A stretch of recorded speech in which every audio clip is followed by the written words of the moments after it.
What's going on, everybody? What's going on? We're a little late. That's okay. Trying to give everybody time to get here, but it's a holiday week, so everybody kind of got things going on, traveling, etc. I know Pam was with her daughter yesterday, so it might be why she's not here. But nonetheless, we're here, and we're here a day earlier than Tuesday because tomorrow y'all getting ready to be in the streets, and we're not responsible for y'all car accidents. So just saying, please drive responsibly, everybody. Happy early new year, because of course you won't see us until 2025. Wow. A year has gone by and here we are. The ladybirds are still flourishing and growing. We're still trying to recruit in the background, and I'm excited. So let's give everybody ample time to get up in here and wait for some chats. I see Bucks, Rays, and Bolts. I do know that Mike and them had a show going on early at 6, so y'all probably gonna come from that. Hopefully he'll announce it and let everybody know to come on over here. What's going on? How you doing? Let's go. Let's go. We appreciate you being in here with us. All right, I see you and Tara Moody. How you doing? Love you, ladybirds. Thank you. Thank you. Well, we're gonna go ahead and give it to our introductions. As we know, we are if you don't know by now, we're the ladybirds of AFN. In case you didn't know. And as you can see, I'm from the Swats. I'm born and raised in the ATL. And I'm a diehard Atlanta fan. So I'm Ms Maggie T. Like everybody knows me. No introduction needed. But who's right next to me? Introduce yourself, Miss Lady. Hey everyone, I am Bree from the AUG. Augusta, Okay. for those that don't know what AUG is, but I am glad to be on here with you again tonight, Maggie, despite Yes. the circumstances. Despite the circumstances, maybe everybody is still recovering from last night. I mean, I'm just going to give you that. Okay. So with that, I'm excited to have you on. Of course, there are some conversations that we got to have, and I know the fans are in the chat already ready to go because, yeah.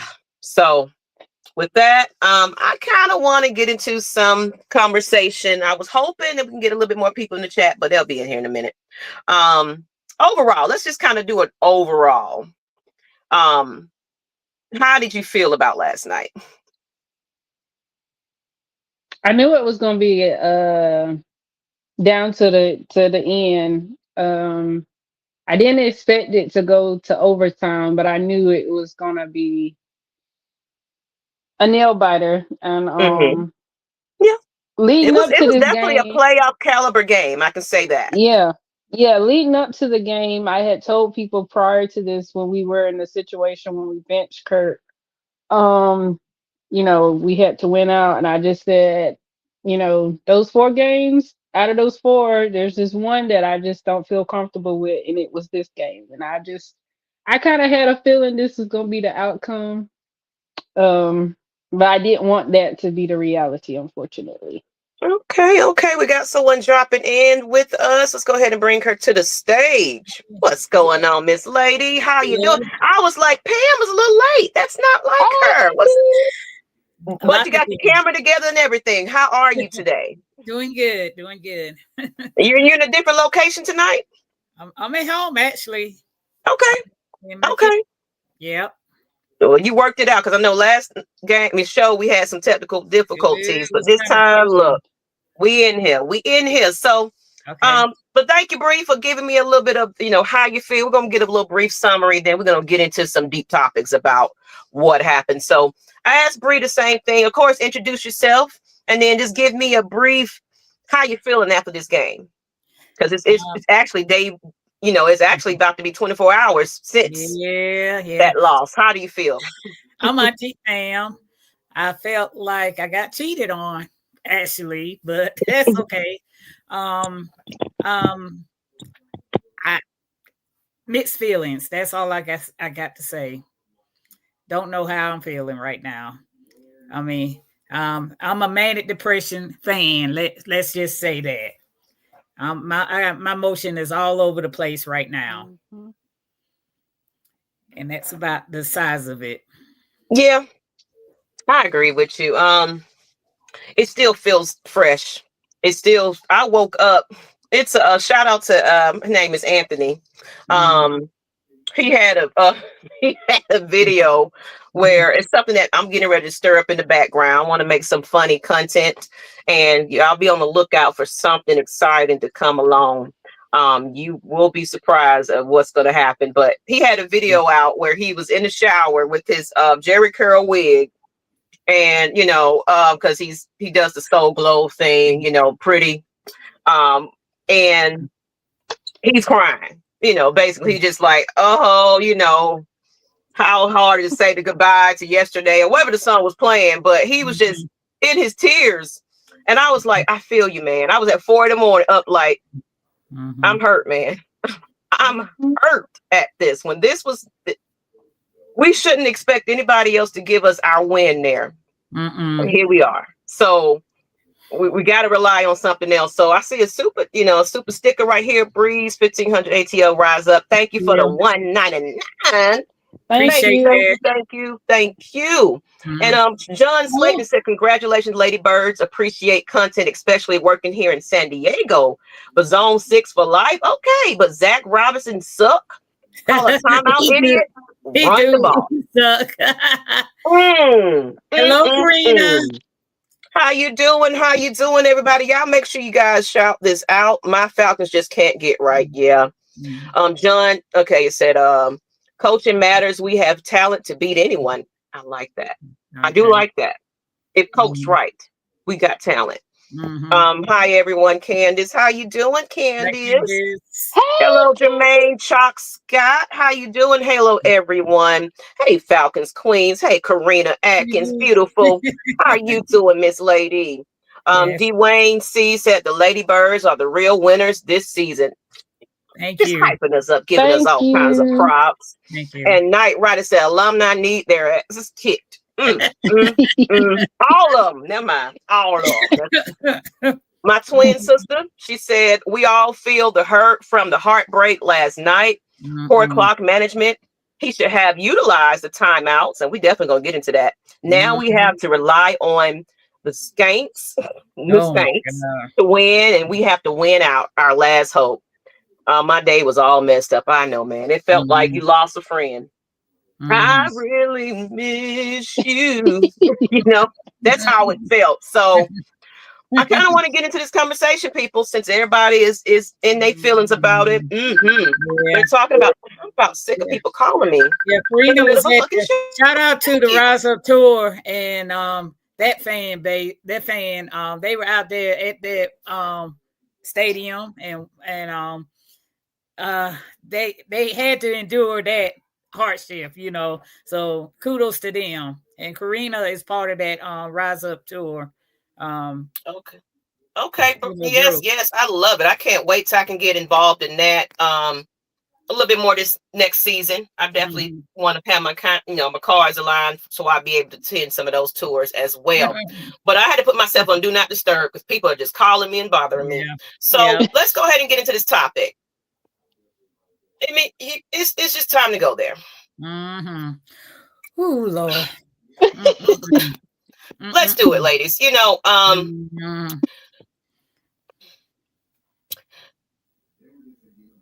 I was hoping that Whit was going to be on with us because she suggested this topic here.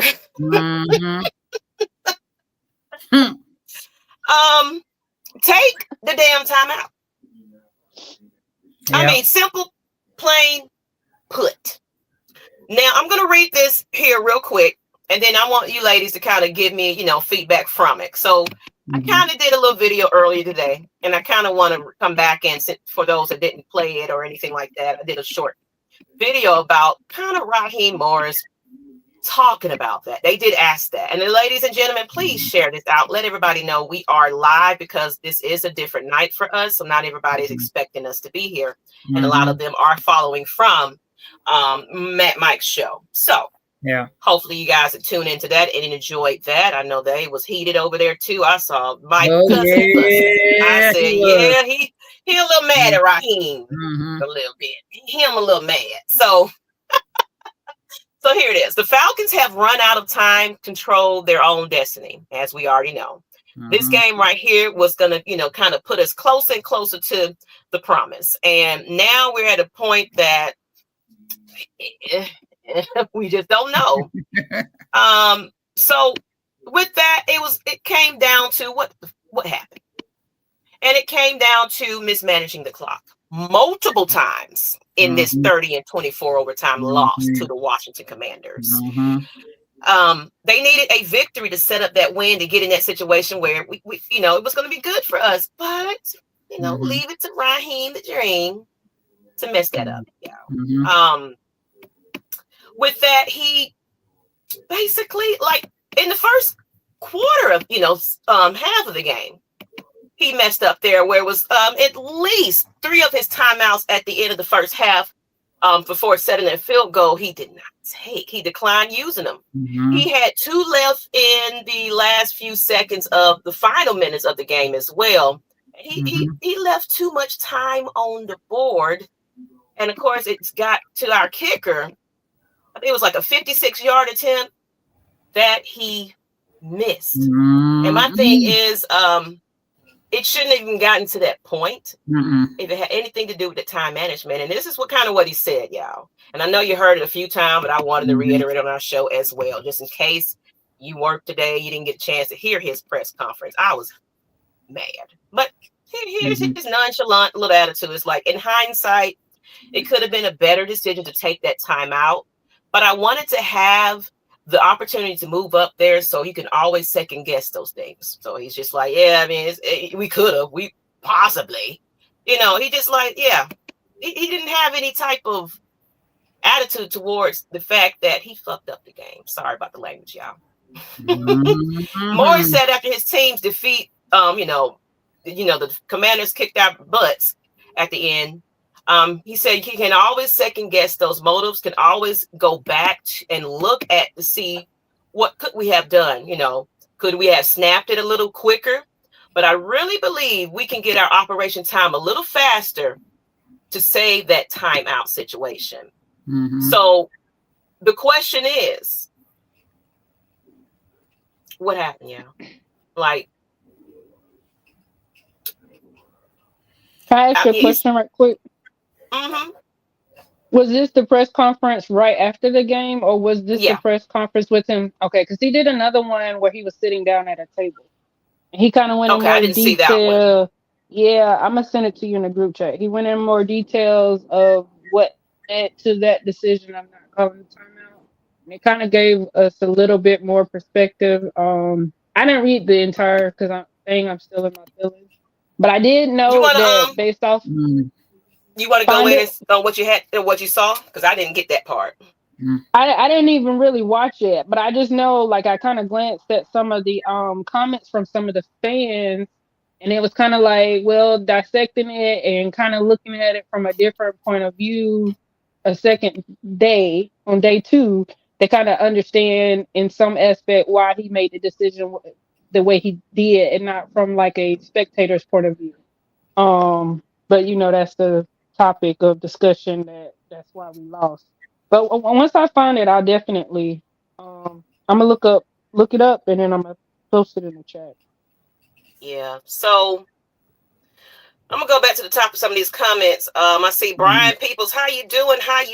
What's up, everybody? Thinking about Raheem sitting on those timeouts got me cutting those collard greens like a madman. Everybody that's cutting up their meals. His response, John Slater said, is unacceptable. How many games have we lost due to the coaching? Bitch quarterback that throws picks, plays aggressive defense, or run the ball. And we're gonna get into that. And Karina said time management. Definitely was the issue, just like in NOLA. Sitting in the crowd watching this hurt. Oh, yeah, I know it did. I know it did. Hell, he looked confused in that picture. Absolutely. He always, what? I don't like that smile that he does at, of course, when we're doing good, okay, I expect it. But it was a little too much buddy. He was hugging, Dan Quinn. It was all smiles, all happiness. I know they was honoring somebody and all that good stuff, but it's a game.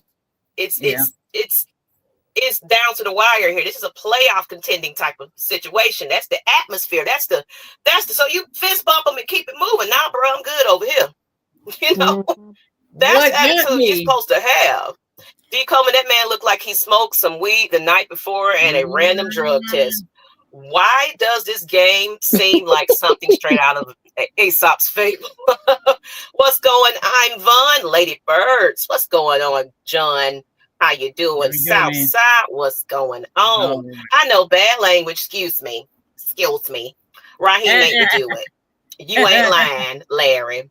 It's like he purposely effed the team over. I'm going to try to watch my words here, people, because a lady in our chat sometimes she's like, yeah, watch your language. I said, you know what? You might be right. You might be right. And no apologies needed. He definitely did. He certainly did. You know, so I love these comments and everything else. So ladies, and then I want to get into, you know, a little bit of what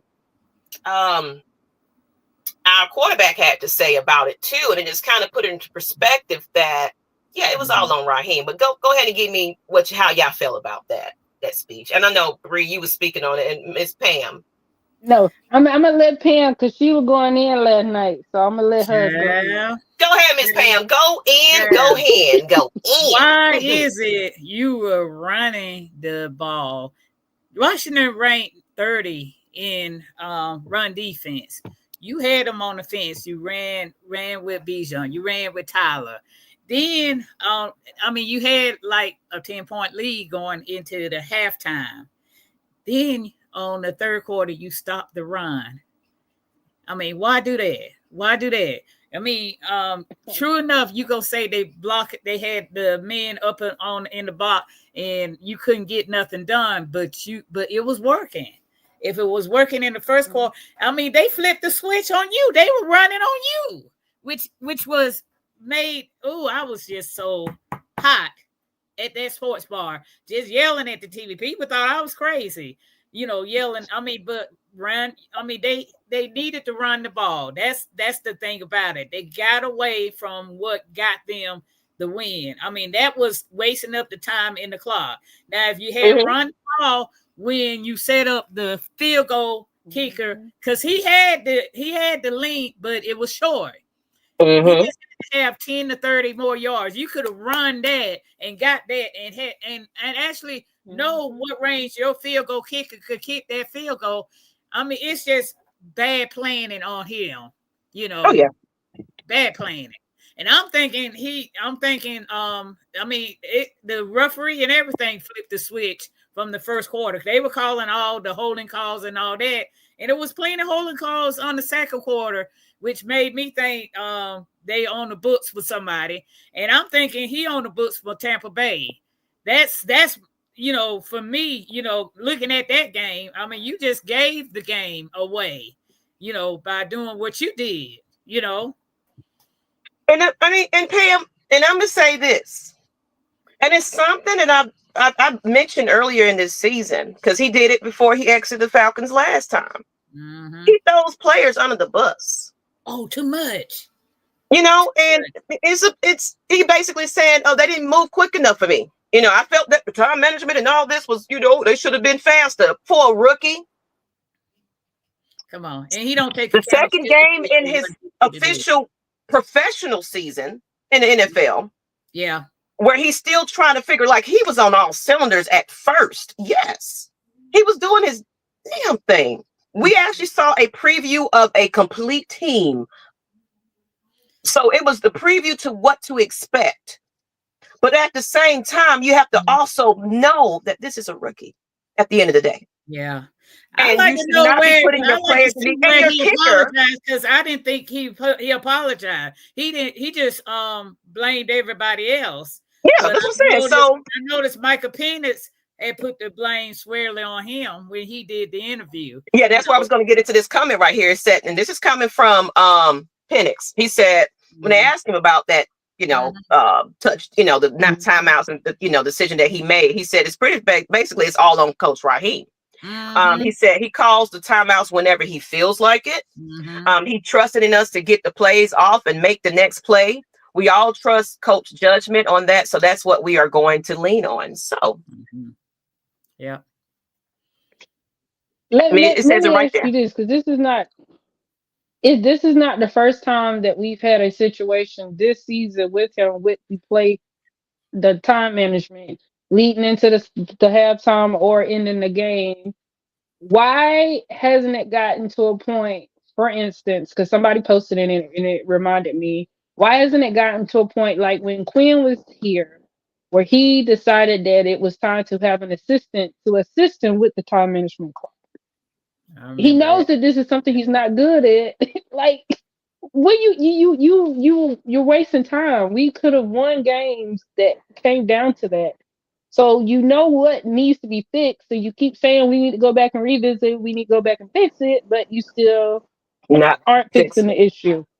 Absolutely. So, I mean, it's coaching, and John said it best. And shout out to Breeze 1500 ATL Rise Up for the super chat. He said, my Falcons just can't get right. Appreciate you. They can't. Coaching matters. We have talent. Oh, we already said that part. I'm sorry. I was trying to go back and catch some of these comments. There's so many in here. Let's go down here. So yeah, I mean, I agree, ladies. I don't know what to say at this point, but everybody is saying fire him, and it's time for him to go. And let's be realistic, Falcons fans. You can't fire him. They're not He firing ain't gonna him. get fired. He ain't gonna get fired. No, they're going to give him, just like they gave Dairy Queen all that attempts and times, they're going to give him some time too. Now, unless this is a new age of Falcons, but I don't see it happening though. I don't see it happening. You said the hell we can. I know. I wish people. I mean, I hate to bust your bubble. Look at our record now. But look at our track record of that. But somebody did say last year, fired Zach though. That's that part I've been saying it all season. It's a rumor. It's a rumor he's gonna have a head coach job this off season.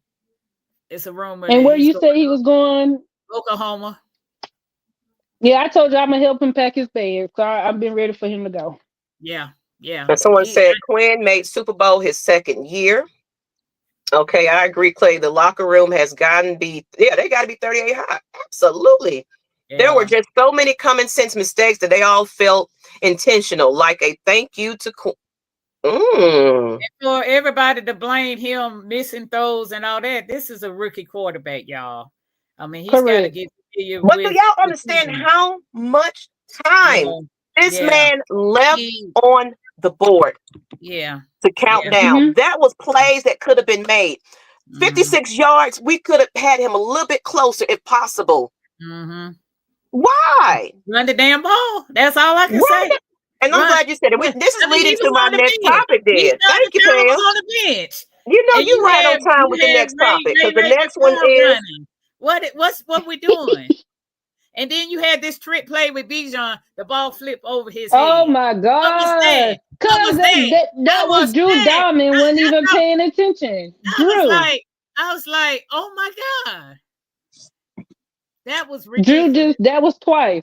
Drew did that twice. So why, ladies, why the hell did we run away from what was working? And I don't understand, in my opinion, when we scored that touchdown with Pitts, if I was Raheem, because of the hype of the team, I would have went for 2, and I would have used Tyler on that run game. We would have scored 2 points. Yeah. We would have scored 2 points because they were amped up for scoring. Like, yeah. You hit a win, not to be tying no game, to be giving them another opportunity. Win it. Yeah. Win it. Yeah. You were that close. Yeah. And then they might have been afraid that you're right. You know what? They wasn't stopping the run. So they could have easily scored 2 points with either Bijan or Tyler. And this is run offense. Perfect time for you to go ahead and run your run game. But that's what I'm saying. The offensive coordinator don't know his personnel, because if he knew his personnel, he would have used Tyler and Bijan in that second half and waste the call I and sure. kept Jaden Daniels on the field, on the bench. Because you got him on the bench and Dan Quinn was just going to keep him on the field and tire that defense out. That's what he was going to do. And what's going to happen? I like what And that's what they Larry did. said right and that's here. what I understand. Mm-hmm. You were breaking up a little bit, Bree. Oh no, I just said to the comment. I still don't Okay, yeah. agree. So when people stop coming, they would change their Arthur mind Smith about 3 years and yeah. And that's what I'm saying. We've actually sold out our season tickets this season with the anticipation of what Raheem gave us, was promising us. Has done so far. So with that, I'm feeling like there's going to be some unrenewals happening soon. But then again, if you're loyal, you're going to stick with them. And I've been doing it for all my life. But I mean, that's true. If you don't show up. But Penix is starting next season. So I don't see fans not attending games or the season tickets not being knocked on. Yeah. I don't see that happening. I don't. If it was Kirk Cousins, I can kind of see it. But no, I blame the coaching, like he said. But to show out what he is capable of doing, y'all got to give it time. And then you got to understand. And Drake, if you all watched the interview last night when he was talking about how Drake talked to him after the game and he was kind of a little down and he didn't like the results or whatever. And Drake was like, man, you good.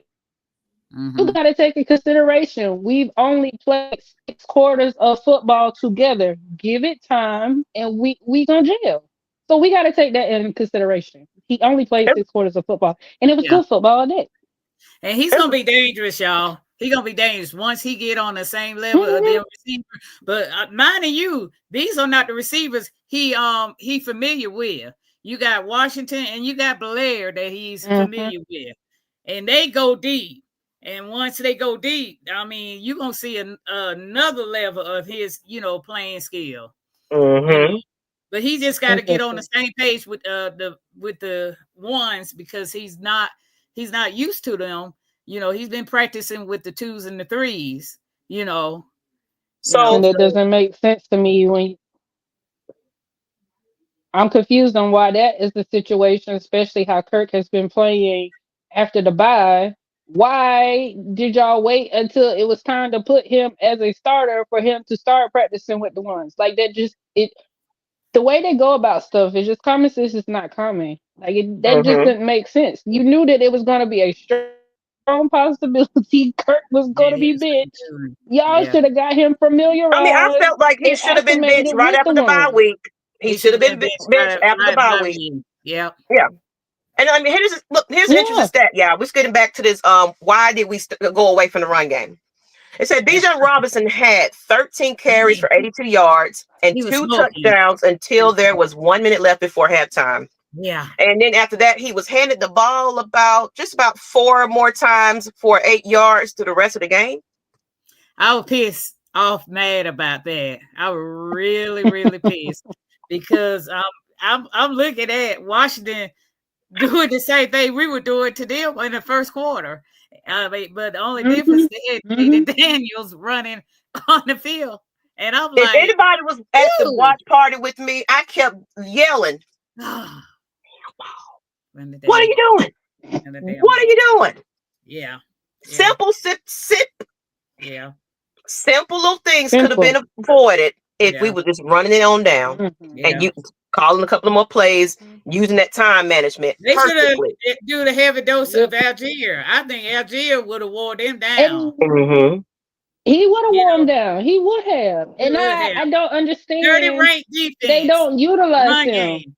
And then another thing I noticed, the guy who's a backup to Lattimore, they could have tested him. They could have tested him. And it's just failure of not knowing your opponent and your personnel and what you got on your team. That's it. And you had Charlie Warner in a passing game. Come on. What's up, Charles B? He said, hello, ladies, longtime Falcons fan since 1975. Looking in. Thank you for watching. Thank you for there's so many comments, ladies and gentlemen. I can't get to everybody. I'm definitely trying my best. Deshaun said, what's up, Queen? Ron wanted the Bucks to win because he's still mad at the Falcons. Let him go years ago. Yeek, get some. I'm agreeing with him. I actually think he is on the take by somebody. Yeah. You know, I seriously believe that. You know, all right, let's go ahead and move it along because we know it's Monday Night Football, ladies, so we got to keep it moving. This one right here, Miss, I think that was Bree that brought that one up. Where was he? Oh yeah. So there in the interview, he said that it was a team decision to put Cordero Hodge, which I love Red, by the way. I have no ill will towards him. It was the team's decision to utilize him in this particular game, so quote, he can get some reps. This wasn't a game for him to try to get reps. You get reps at practice, not in a situation this is definitely not a where game it's that a you must get cute. win. Try things out. You go with what works best. What's been working for your team all this long. And compared to he and Drake, with those throws that Penix was throwing, would have been more suitable for Mooney to catch. Exactly. What you got to say on Miss Pam?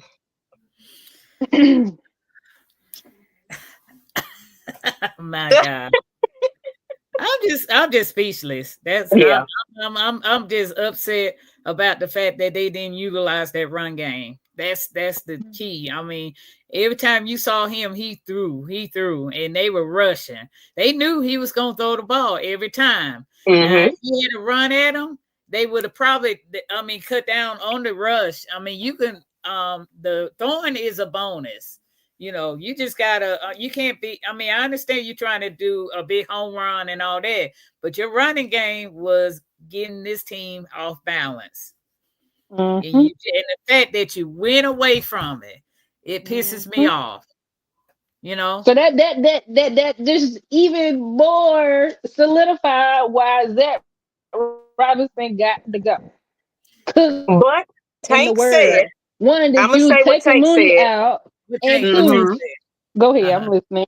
So, and then you can finish what you're saying because it's going to what you're saying. So it said you can't build continuity if we keep, I probably butchered that word, but keep firing head coaches after 3 years. Well, he's the coordinator, but after 3 years, that's not a great way to build a team. Raheem Morris is the right man for the job. I don't know about the right man for the job, but we just got to give it time. It's only 1 year. I have faith. He got to prove it to me that he's the right man. He's making some good decisions. I do see some improvement there, but when it comes to this time management and certain things like the Mooney situation and certain calls that he's making, I just don't know about that one. But at the same time, yes, this is the first year for him, first year for our quarterback situation, first year for some of these rookies. Okay. You know, we have some veterans and we got some players that are coming back, but I don't see him firing him, but he is definitely got to be a little shake up in the off season. Somebody got to put their foot down and make something shake here, at least. Yeah, I think what Raheem is doing is allowing Jimmy Lake to run his defense and allowing Zach Robinson to run the offense and really not interfere. And I think that's what he needs to not do. If you see there's something that needs to be fixed, that is your job as a head coach. Don't allow, let me say crap, to continue to fester and make it stink even more when you can step in and fix things what needs to be fixed. Hence, I don't know who decision was it to keep Kurt in the game after the bye. Like certain little things needs to be fixed, but they believed in him, and they didn't want to admit that this man had some. I think he was still kind of hurt. Yeah, that's what I'm saying. He was regressing though. He wasn't the same. He was not the same. He was regressing, you know. And then the playbook kind of knelt down under him, you know. So you knew there was signs that you need to make the change at the quarterback. But they did it a little bit too late, I think. Oh, what's up, Washington fan No, over it here? ain't no bit. Realistic It ain't no Washington little fan. bit. Thank you. He said, "Good Definitely. evening, ladies. I just subscribed. Hey, we got a Washington fan Thank over you. here watching. Appreciate that. Thank You know, you. kudos to y'all. Y'all did what y'all had to do. Congratulations. But you know, we eat crow over Congrats. here. We don't care. We hear rain, sleet, or shine, regardless. You know, after a win, after a loss, we're realistic fans as well. So yeah, Zach is trash. He barely lets Algier run the ball. We easily have an elite one. You know what? Southside said 3 things I don't think I would see a lot last night. 1 and 60% of Hodge. Oh, I said 1, 60% of Hodge. 2, lack of runs in the second half, and 3, multiple wildcats in 2024. Ooh, Whoever came up with that play, throw it in the trash and burn it. I don't like That's the what I said, Wildcat ATL. play. I didn't like it when what's his name? I forgot the other wide receiver that played with Julio. Oh my God, Super Bowl year. Gabriel. Not Taylor Gabriel. Gage. Nope, not Russell. Doggone it. Hold on. Zacchaeus. Not Zacchaeus. No, we gonna talk about that because I forgot to put that in the chat. I know you see my post about that last night. All my posts was about Zacchaeus. Hold on. And I see what Larry. We're gonna get this question in a minute. I'm gonna highlight that in a minute. 1 second. Raheem is a red flag. I see that. Oh yeah, y'all go ahead and give some more likes and everything. I see a lot of y'all in the chat. Show us some Increase love. the likes and subscribe, y'all. I wanted to give her a chance to find out what she was who she's looking for. Yeah, because it's really bothering me. Hold on. Okay, I know. So I'm gonna give you a pause real quick. Muhammad Get to these comments. Muhammad Sanu. Yes, Sanu. Sanu did Wildcat plays I all missed the the time. question. I didn't even hear it, so I couldn't help you there. Somebody put it in the comment. I'm sorry. I drew a blank. Okay. Thank you. Yeah, Jay put it in the comment. Sanu did Wildcats all the time. I don't like it. Thank you for doing that. Helping me out. Okay. No, I don't like because the I had Wildcat missed. play. I was over here in his comments. Okay, gotcha. Keep it at PG rated. Men in this bedroom. If you women like what the heck you talking about? What? We're gonna come back to that one. I don't know what you're talking about, sir. Ooh-wee. One thing about having women panels, sometimes you see some interesting stuff. Dang. He said Sanu was actually successful. He was. He was a quarterback back in college. So that that Wildcat under him was a success. So let's talk about this one here. With 5 sacks against the Commanders, the Falcons have had 3 or more sacks in 5 straight games. Kudos to them. Kudos. That's improved. The 5 sacks. Hold on. I'm thinking about Judon last night. He couldn't run down the defender. I'm thinking about 3 defenders. Oh, it can't get him. And he got out of the tackle and This is overall. This is overall here. This is over throughout the improvement in the second half of this season. I'm about to say this is what this is talking about. I ain't just talking about one game. I'm about to say. But no, go in. 1 and 30 and 1 and 30 and 2 and 30 and couldn't stop the run. I'm like, but you got to also look at it though. I think the defense was on the field a lot more, I think they started to no excuse, but they started to tire out. I could kind of see the fatigue in them just a little bit there.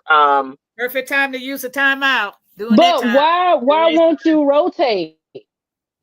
Why won't you rotate your players to give them rest? They were. Judon wasn't rotating. He had bricks in his shoes last night. Well, that question is, who is the head coach? There you go. See, that's why I feel like stuff he know that needs to be done, he He doesn't do allowing Jimmy Lakes to make decisions and not step in to make these necessary changes. it. Mm-hmm. I just don't understand. It said, "Do we even know who fixed the pass rush? I heard Raheem went hands off, and someone else has more control over the defense. I really don't know. I'm inclined to think Jimmy Lake had all to do with that pass defense, along with Gray, because that beginning of the season, Raheem fingernail toenail was all in there, and then after that change, I think he heard the noise that he need to kind of, improve on that, and it's pretty much Jimmy Lake's defense. That's so you think Jimmy Lace is improving? Yes. See, and I'm thinking opposite. No, Raheem had nothing to do with it. Raheem had the first half of the defense, but the recent defense of the sacks and all that, that's all Jimmy Lace.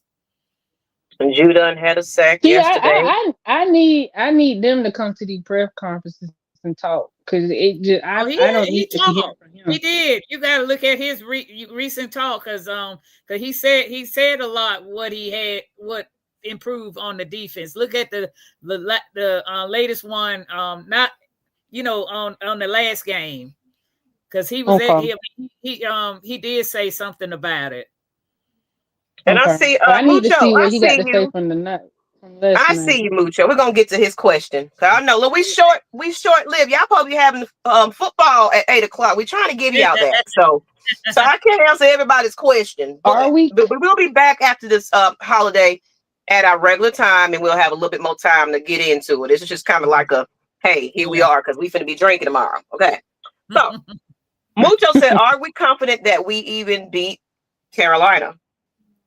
I'm confident. Yep. Yeah, I'm confident. Without hesitation. They better run the darn ball and not get away from it. Yeah. You run the ball and you have a balanced offense, and your defense doing what it was doing the last few games. We got a chance to beat Carolina. The question is, are the fans confident that New Orleans gonna beat Tampa? The answer is no.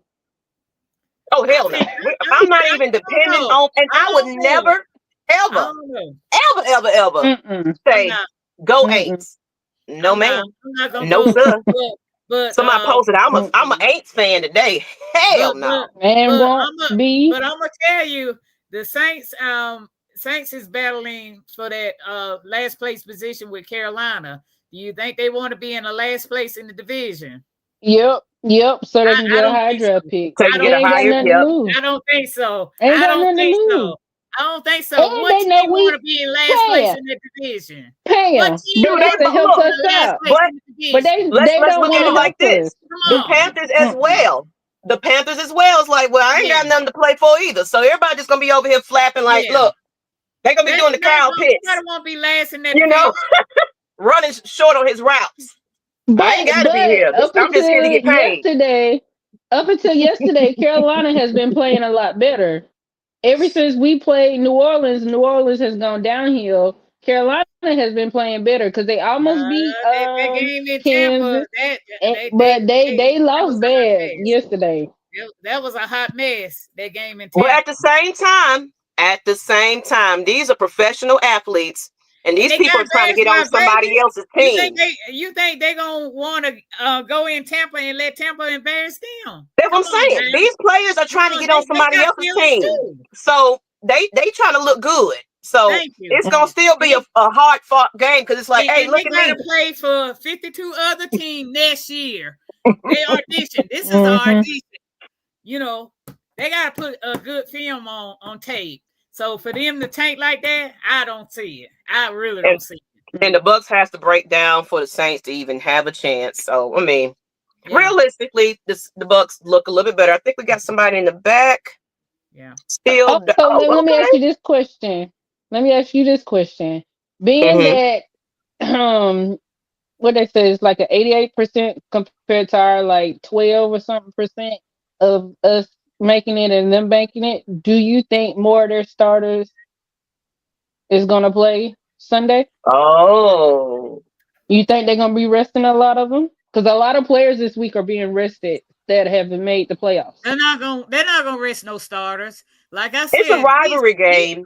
these I players don't see are it. auditioning for other teams next year. They're Hmm. not gonna rest no players. They ain't got nothing Okay. to like. I mean, they got their livelihood to play for. So they're not gonna rest I no mean, they might starters. pull some out later on in the second half Yeah. If it's out of the if I it's got if it's rotation. you. just it's obvious there's Yeah. no coming Mm. back situation. Then yeah, but Yeah. right up the gate, it's like we rivals. We gonna play each other Mm-hmm. tough as nails, no matter what. Tampa better not take them lightly. That's all I got to say. Tampa ain't gonna. They got too much riding on them.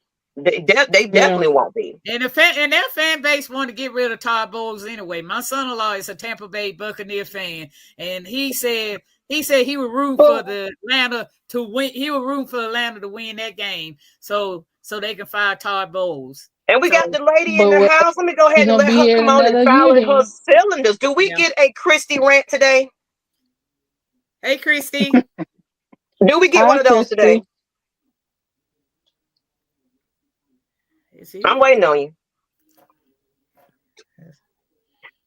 The anticipation. Maybe your sound is messed up. I was gonna give you your chance. You there? Are you on mute? Oh, I don't see. I can hear it now. Oh, Can you hear me? Okay, you got you, Okay. got you. Now, are we getting a got it. Christy rant today? Not. I think enough people have ran it, but it would be coaching, and I think that's something that I've been saying. I mean, we've been saying for weeks, and that I think at the beginning, about week 4 or 5, there were several people, being chastised about sooner or later that Raheem Morris, the true Raheem Morris will be revealed before the end of the season. Here we are. And that's So how I will the feel. real Raheem Morris please stand up? Yeah. After the Chargers game, one of the things that I said um on repeat, about this game we just had, no matter what, Quinn is a strategist, and he can figure out if he sees a pattern, then he tries to transverse against that pattern. And he saw that by the half, and after the half, it was like he already knew after working with Raheem, and he already knew what we were gonna do next. And then we reverted back to that soft play, and it was just certain things that just went downhill from there. And as a fan, I know I was in like 3 different chats because now my daughter bought me an iPad, and man, I'm all over the house. You can hear content creators, because again, when you're in a state where you're the only fan, or you in a city or a community, you're the only fan, then I want to hear everybody, cheering for the Falcons, and you could just hear it after in the second half, around in the third quarter. You can hear already how it was just going downhill, and you almost knew what was next, just like our opponents knew what was next. And I was so Right. disappointed in the fourth quarter. But I said several weeks ago, it was right after, who caught my attention after that Chargers game was Chauncey, aka OG. Yeah, OG OG the truth. Smooth said weeks ago, and I've said it on repeat. He said we do not have playoff coaches. Frank, where you come from? Where you come from? You missed the entire show. I did. He did. You come in at the tail end talking about some Falcons emotional fans or what have No, you. we've Come been, on. we've been here before, but this is the kicker though. I am grateful. Mm-hmm. I have to say what I'm grateful for. Our boys came out playing, and they came out playing hard. He did. They did. Penix was great to see that touchdown to Pitts. It should just have a lot of people quiet, and I mean, he's more, he's capable, but I think the entire team is capable. You just feel like it's coaching, and I can't help it since game 6. 6 games since that New Orleans game when he get the chewing gum. When the gum's gone, he looks like. Oh my If God! you have Woo! children, you And- know your one kid that looks like he's either lying or he does something or he doesn't know what he's. You ask him a question, he don't know how to respond. He looks like that on the sideline. I do have one question, even for the chat. Mhm. Who every time the camera went up to the people in the booth, who was that with their head down all the time on the That left looked like side? Zach Robinson. No, he was Why in the was middle. his head down like that and not paying attention? You know, it just looked like that every time they pan that way. And to me, you know, people were talking about why certain things weren't being challenged. And I was like, they're not paying attention because they pan to the booth when the commentators were saying things, and they pan to the booth and his head was just all the way down. You know, it's just Maybe he was focused on his iPad. I don't know. his iPad wasn't You focus on the next head coach job in college. He was on Indeed. That's my opinion. But we're gonna get into Michael Penix, y'all, and we're gonna go a little later. People, I know, put your game on in the background because you know we feeling good today. We might give you a couple of more minutes of this, but I want to talk about game 2. I was telling Francis Hunt, hello, welcome. Okay. So game 2 for Michael. How do y'all feel, ladies? Well, from what we could see before, the second half, I think first half we kind of got a bit of what to expect from this young man. Game 2, even though he kind of overthrew a little bit. Then it was London again. Was it London? It was London, and it was it was London. Yeah. So game 2, ladies, how do you feel compared to game 1? How do you feel? I feel really good. Game one wasn't a true. I don't want to say a true matchup, but you had a real you like you said earlier. We played against a playoff contender team compared to a team that's the worst in the league last year. So that was day and night as far as competitiveness. But you could see on this aspect with last night how he was able to. It was a shootout. He and even though he threw the pick, and that seemed like there was miscommunication on the route with Drake. I think that was he was poised. Like, had Kurt, he would have let that get to him, but he came back and he fixed what needed to be fixed in that aspect. And then he got more comfortable, and I think it got even more comfortable when I forgot Jaden Daniels threw the pick too. So it kind of was like, okay, we both threw a pick. Like let's get back in the game. If you notice, after he threw the pick, who he was having a conversation with? He was having a conversation with his quarterback coach, G.J. Williams, and also T.J. Yates. So he was explaining to him what he had actually saw on the field. And then you had Kirk Cousin in the background listening to what they were saying. But he didn't butt in. He actually waited till after he discussed what went on and all that. And he talked to him after that to kind of, encourage him. Just don't worry about it. Go ahead and do what you need to do. Right. And I want to get back to what Francis said before, because I highlighted that. She said she was looking for us on Tuesday. Because of the holidays, we decided to bring it on a Monday for these last 2 weeks, but we definitely will be back on Tuesday at 8 p.m. next week. Okay. So thank you for tuning in to us. Of course, you can always come back and watch it and leave feedback after the fact, but I know it's nothing like seeing us live, but appreciate you finding us today, though. I'm glad you're tuned in. But go ahead, ladies. Anybody else want to add to that? And they were saying, bump Monday night game. This is about the ATL. I love you, ladies. So, let's say keep talking. Thank you. We might just go ahead and listen to that. He said, I'm football deflated. So if it ain't the Falcons, I don't even want to watch it. I feel you. It's like, it's at this point, it's like, what does it matter? Yeah. Right. It's kind of in the I don't want to say it, but it's like you might as well almost go ahead and call it. So I don't want to watch nobody else at this point either. Nope. So yeah, I feel pretty good about what I'm seeing from this young man. And every time that he has a press conference, he comes back from behind and just say, you know what? Yeah. He pinpoint exactly where he went wrong automatically and say, you know what? So that means he overthinks things. He analyzed the way he's doing things. It's like, damn it, okay, I got to get this right. And on Atlanta Network, they interview his parents at the game. And I didn't see that part. Yeah, go back on the probably the Atlanta website would have that, you know, and that to tell you a lot about that young man. His parents, because they gave a pretty good insight about him and he loved. I mean, he's a winner, that's for sure. You know.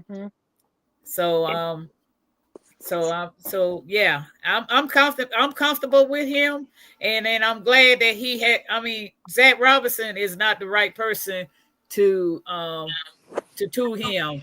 I feel, because like I said, he don't know the personnel what he got on the field. Because if he know the personality, he would utilize it.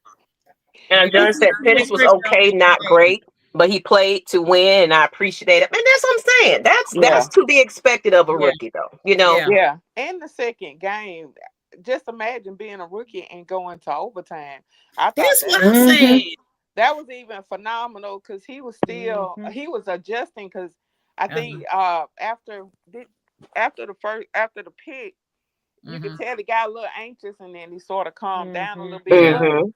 Yeah. Didn't some of those missed passes remind you of Kurt? I wonder what do they do in practice, because it seems like over the last several weeks, what are you doing in practice about routes and passes and catching passes when you're looking at the offense? What is happening? Because it seemed like some of the same things. That was something that was similar between Kurt and what he was experiencing as well. So what are they practicing? And I'm going to say that because Washington is still on the concussion protocol. I think if he was in that game, that pass right there, I don't think he would miss that pass because of familiarity. So that's my take on that. Okay. So we want to talk about this too. I just want there was some good positives in this game, despite. So Kaden Elliss is the first Falcons player ever to record at least 100 tackles, 5 sacks, and an interception in a single season. Congratulations to him. That is well deserved. Yeah. He had my Pro Bowl vote. I made sure I voted for him. You were the first one. I love him. Love him. I mean, they're just kudos to him. You know, there are some playmakers out here. Like people were saying, we do have a talented team. Yes. They just got to be utilized right with better coaching, time management, accountability of each other, and just getting right there in that film room and really, really, really dissecting why the hell y'all keep running away from what works best. Yeah. Is this the Falcons thing? Is that just what it is? Regardless of what coach we've had over the past years, it's the same stuff. It's like, what did we just recycle the book of Falcons and just you know what I'm saying? Yeah. It's like we're recycling, and it's just one other person that's just going to take the reins. I am the head coach. But come on, man. But congratulations to him. It's not much that we can add to that. Want to go in on some of these comments as well. Y'all just appreciate y'all watching us tonight. Y'all a little heated in this chat. I think Drake London got his 1,000-yard in that game yesterday too. He did. Yeah. So congratulations to him on that. think I was on his 18. Okay. So, well, here goes about Penix a little bit. Penix missed a lot of throws, and especially to Darnell Mooney before we kicked the field goal at the end. If he hit that, you would have been hearing about no fight. Oh, that's why I say y'all. Okay. But when you say y'all, you're not talking about this panel right here, though. No, he Not ain't. me, because I vouch for Raheem. I mean, we said it honestly. It's like, let's be realistic. We started from the top of the show. Be realistic. Based on the track record, you're not going to fire a head coach in the first year. Not the first year. It's not happening. So you I can don't keep even that think y'all to yourself.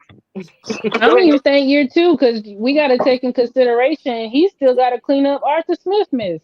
Now year 2, if he score under that set, if he scored below and not make it to playoffs, I can see that. I can see that too. And let's talk about this person here. Then let's kind of rewind from the beginning of the season. Well, actually off season, to be honest. You know, your opinion of AJ Terrell. Everybody was a little skeptical. Everybody was like, I don't know, man. But AJ Terrell covered Commanders wide receiver Terrell McLaurin on 32 of his 34 routes, allowing just 1 reception for 5 yards on 7 targets. And this man, if y'all haven't noticed, has been getting better in the second half of this season. What do y'all say to that? He's done a bang up. Let the haters keep hating. Yeah. Haters gonna hate. I'm happy. I'm actually happy for him. To see that, because I even was giving him a little critique myself. I just want to see so much for this guy, But at the same time, he's not the current star right about now. So you got to look back at the film and just kind of see the things that he was contributing and doing these games. I like that they switch them up. And again, if you go back even to some of the Quinn times, we had more team related, like teamwork related play. Like you can switch them out. Your opponents didn't know what to expect, what was to come next. And I miss that. I miss that, but that part about us is that we don't have like that type of relationship like they have. I see AJ Victor on defense, really. So it's going to be interesting. When I first got on with y'all tonight about that Panthers thing and the Saints game, those games coming up next week. The Saints have so many injuries. I don't think it's that they're giving up. I just think they out of players. They out of their lead. I don't have faith. Players. Daniel scored not 1 point last week, so no. I don't have no faith either. Yeah, and I want to get into this super chat we got right here. We got a $4.99 super chat from Brian Peoples. If we keep running the ball, B. John would have broke Michael Turner's record. I agree. Right. I agree. And he will. I was upset about that. He will. He's breaking a lot of records for the Falcons franchise right about now as a player. Yeah. The question is he that guy? Is he that guy we've been looking for? He is that dude. Yes, he is. Yeah. I had some fans that were Tennessee fans because you know how we were not really happy to draft him. But I had a lady at work. She was like, "Just trust it. I know you're a diehard fan, but he's a special talent, and you're going to see some amazing things from him. So just trust that it was a great signing."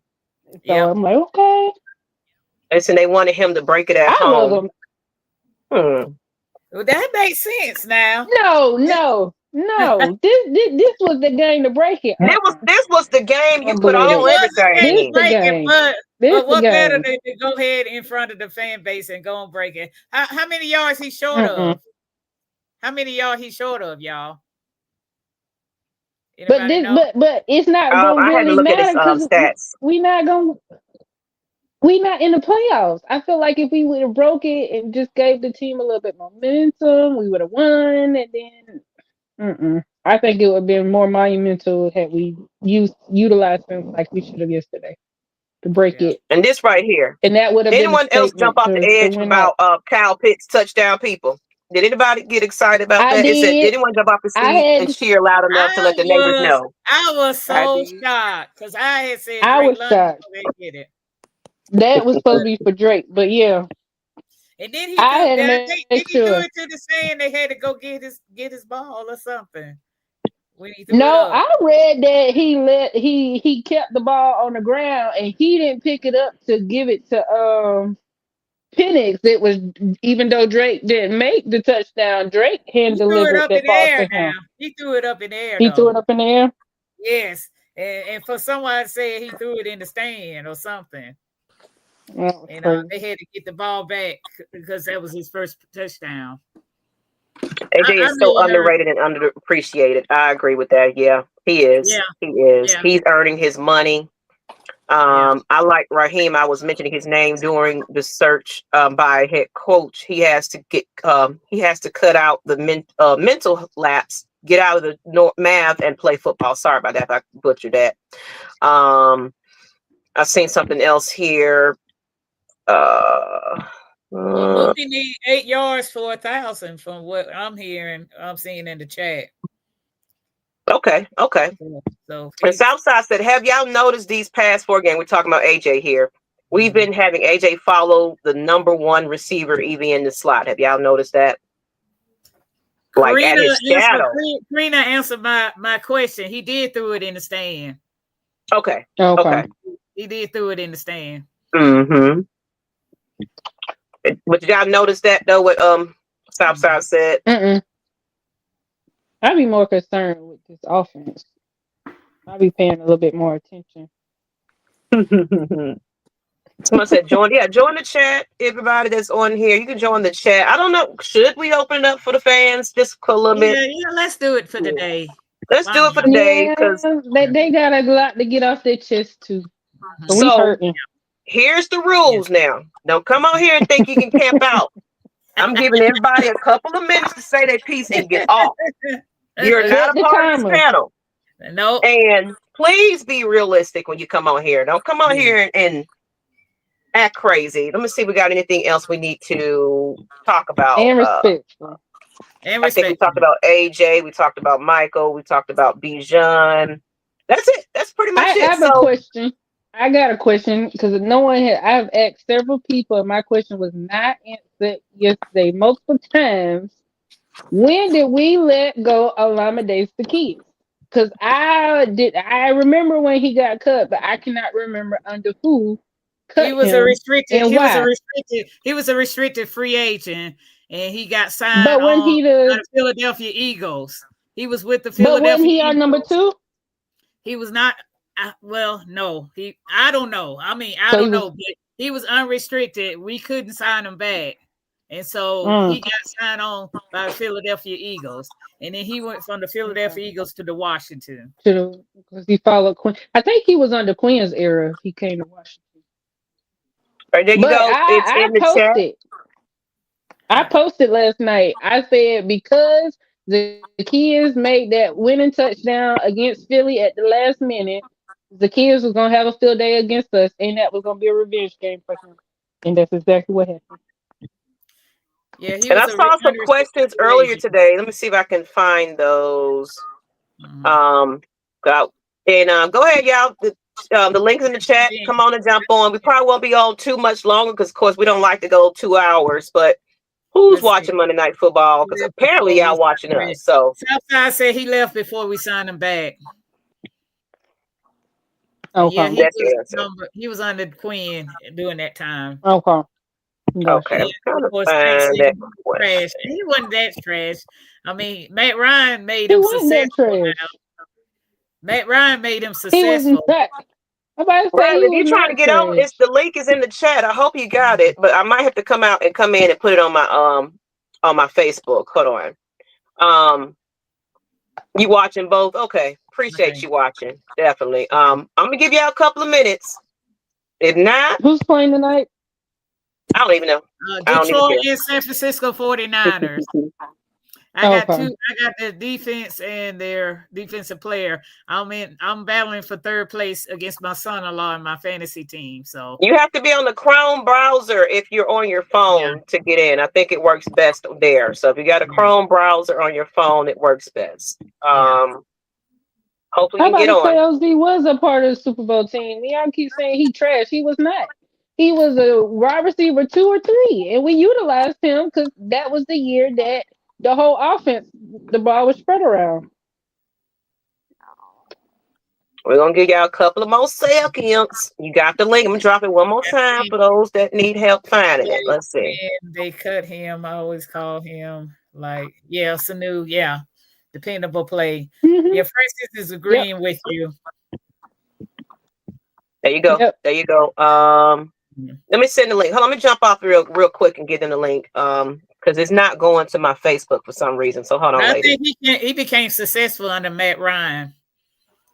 Because Matt Ryan Yeah, made him. but they want these top wide receivers and not these wide receivers or players that play with heart. And that's just like Tyler. I don't like how they not utilizing him. And if we get rid of Tyler, oh my gosh, I'm gonna be so upset. Tyler plays with a lot of heart. There is no reason, and I love the fact how he and Bijan have such a good bond. But I Yeah. just don't like the fact that we don't utilize both of them effectively. And Hopefully, it should be interchangeable. I don't understand why we don't hopefully use the them next like that. OC that we get will utilize both Bijan and Tyler. I'm Okay, I just think we hoping. got it I now. keep seeing reports that he might be cut and he might be a top running back on another team. So we got somebody in the back. Cowboy, Okay. Atlanta Falcons fanatic. Let's go ahead and get him. Cowboy.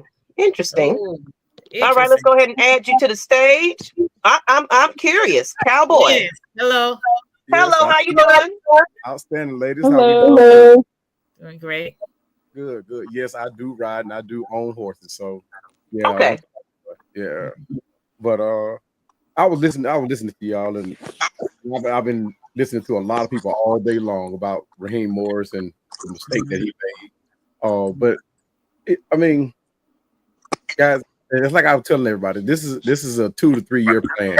It just so happened that everybody got their hopes up because somewhere along the line during this season, we saw the potential that we could get into the playoffs and get further on into the and contend for the NFC Championship. And I'm one of them, but this is year one with this team that we just built.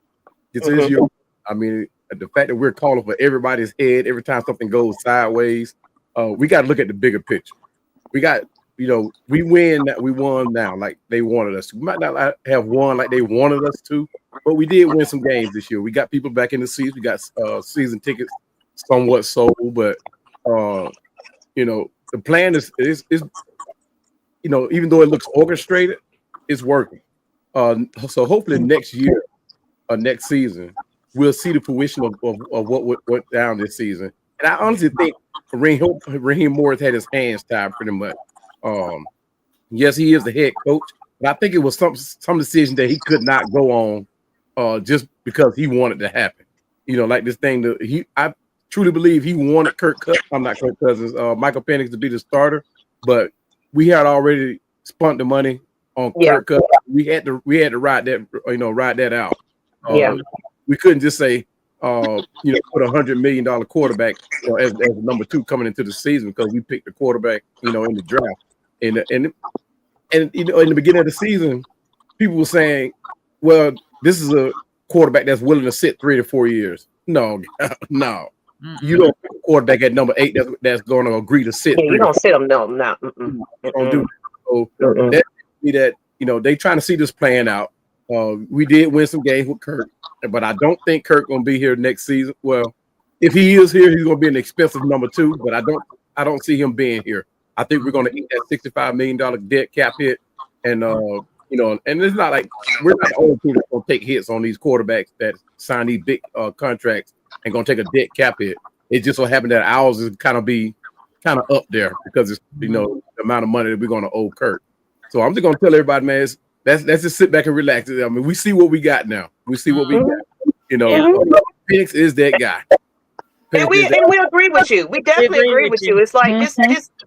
There's no way we're getting rid of a head coach. Like someone said earlier, the consistency of head coaches and offensive coordinators. Matt Ryan went through so many of them. Right. Exactly. So this is the first year for both quarterbacks, mind you, with this Atlanta Falcons team with actual quarterback coach. Last year we didn't even have that. Right. Let's consider some of the things that factors into that. So I was like, I do give it the first official year, like literally look at it. First year head coach, first year quarterback from a veteran coming to this team, and then a rookie. Yeah. Coordinators. Yeah. Everything is brand new, basically. So we're still trying to gel and figure it out. So I think the second half of the season, we were starting to see it come into its mold. But there is still a lot of holes that we got to work on. So I honestly commend the effort and the improvement we made during this season. That's all I'm caring about. Yeah. And you can see the chemistry as the more times that. And I mean, as long as the game went on, you saw the chemistry that was being built with Penix and his receivers. You could tell the chemistry was not there. Penix, he could throw that ball all the way down the field all he want to, but those little short passes that he was missing on, that's where we're gonna I mean, even with Kyle Pitts, I mean, that's what we're gonna set ourselves apart from the rest of these offenses in the league. And next season, I think it's going to be a lot of teams that's going to be afraid of facing the Falcons next season. Mm-hmm. Oh yeah. If we come in here and get tough, and we address it a little bit more next season, because we got to get Grady's replacement, y'all. We got to bring him on in. Work on the offense too. Mm-hmm. Yeah. So Father Time is coming. That's what I was going to ask him before he left. Who are the top 3 people do you think that's going to be gone after this off season? And then who are you thinking that should be gone that you think they're going to keep? Oh, that's easy. Kyle Pitts, Troy Anderson, Lorenzo Carter. I think they're going to be gone. They're going to be gone, yeah. It's going to be Lorenzo Carter because of the money. I think they can go out and get somebody that's younger. And he made some good plays for the last 4 games. He made some good plays, but he's not the Lorenzo Carter we expected him to be. Matthew, he's a question mark to me. They might be saving him from next year. He might be saving himself for next season. But to me, this was like his audition season for him, and I didn't like what I saw. I mean, people say he had a good game last game. Yeah, but like any other everybody else on the team, you feed off of what the greatness of whatever what your teammate is doing, and that's what he did. I mean, he didn't make the plays himself, but he did eat off of it. So I mean, but that's what we look for. But I look for Matthew Judon to be that leader on that defense. He's the one that has that Calais Campbell type status, and he should have been the one that's leading because he's been around a minute, and he should have been. I mean, if he had gave us at least half of what he gave New England, I would have loved it. I would have loved him. And the defense would have set itself apart a long time ago. But he's still a question mark for me. Okay. Well, you know what? I hate to cut you down short. You have some very knowledgeable things to talk about. It's refreshing to have you on the show, but we definitely want to give some other people some time to speak. So if you got any last words, anything, you have a podcast, anything that you got that you want to shout yourself out while you have this little time to shine today. Oh, well, certainly. Thank you. First of all, thank y'all for having me on. It's been a pleasure. And y'all can find me at Atlanta Falcon Pandemic on YouTube, Twitter, Instagram. I haven't quite got started on the podcast just yet, but it's coming. But I do content. So just look for me on those platforms. Atlanta Falcon Pandemic. Once again, Okay, Atlanta, thank you. I know last time we couldn't get it in because of a guest that was interrupted. So I'm glad you got a chance to kind of be here. I knew you had some things to talk about, some wisdom there. So we appreciate you. Thank you for coming on. It's open at any time. Let us know. Anybody that wants to be a guest on this show, thank you. As an actual guest where you can stay on a little longer, hit me up. Maggietproductions@gmail.com. Message me or find me on social media and let me know you want to jump on. But thank you. Appreciate you. All right. So let's go ahead and we're going to bring on. Thank you, Mr. Cowboy.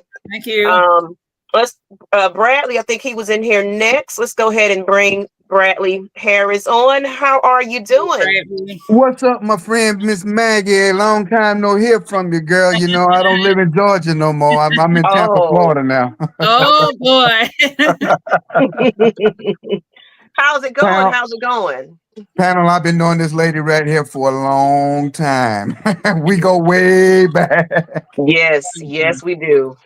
How's it living in Florida right about now? What made the move? Oh, it's well, I met my wife on a cruise and I got married and I've been married seven years now. All right. And so you know, I still go back home every now and then. But just wanted to let you know for you to send the family in prayer. Calvin Snow died the other day. Oh. From Norcross. I know you know him. Mm-hmm. And just to, you know, gave you that information if you didn't really know. But I didn't know. I've been like I said, I've been a diehard Falcon fan all my life. And the way the season is going, I've got a couple things I want to say that, you know, Rich McKay really needs to pack his bags and get gone. That's one of the person that really needs to get gone. You know, Michael Penix is a Tampa Bay Tech person. He went to Tampa Bay Tech, and you know, he's really doing his job, and he did a good job yesterday. 1 interception, but you know, some of his passes, his accuracy on his passes was a little off. And things like that. But my thing about it like this right here is that we've done a very great job to be where we are right now. And I think that Kyle Pitts was he was in the greatest spot last night to bring the game 24-24. By Younghoe Koo being injured. Yeah, you can't bring a rookie in to kick a 57-yard field goal. You cannot do that. No. And all I say like this, from Grady Jarrett all the way down to Grady Jarrett has done a tremendous job coming off of injury reserve and off the MCL and coming back and performing as he's performing. And I just really want to get DJ Alford off the field. He's not covering like he's supposed to. Yeah. And the secondary coach, get him out of there because we're getting burnt too much on the secondary.